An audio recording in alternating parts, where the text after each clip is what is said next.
The name of the movie was Deadly Hero, and the character that I played really was a deadly hero. Monsignor Burke, my fellow Catholics, friends, neighbors, these are troubled times.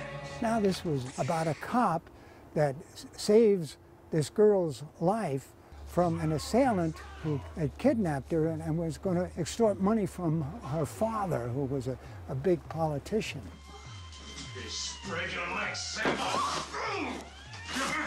In the capture, the cop kills the assailant. The girl is grateful at first, but when she's thinking about it, she says, well, he didn't really have to do that. The fellow had already dropped his weapon. He had surrendered. Well, he didn't have to kill him.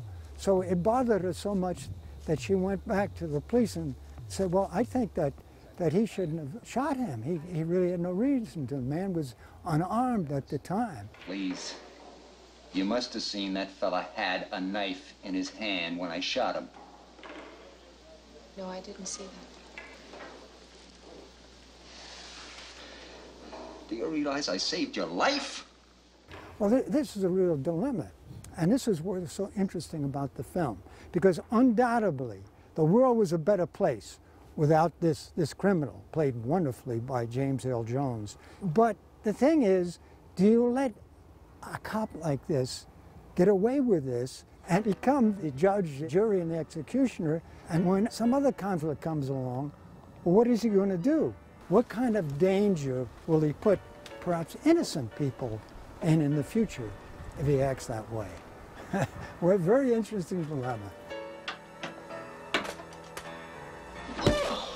The end of the film, the climax, is the chase sequence where my character is after the girl to silence her, to kill her. The idea at first was, well, we should shoot this at night because not only does it give sort of more of an air of mystery and fear to it to be a night scene, but it also psychologically is the darkness of my character's soul at this time. But the problem with that is when you shoot at night, you can't see really the characters in physical relation to each other. Whereas you shoot in the daytime, when he's going after her, the audience can see how close that he is and can sort of emotionally feel the tension that she's feeling as he gets closer and closer. So they decided to put aside the cliche of night scene and shoot it in the daytime. And it really worked because it's frightening to see as these two characters get together with his murderous intent. And we see in his face, his whole being, his soul is sort of become hardened like hard as this rock, relentless in his fury and relentless in his thirst for revenge.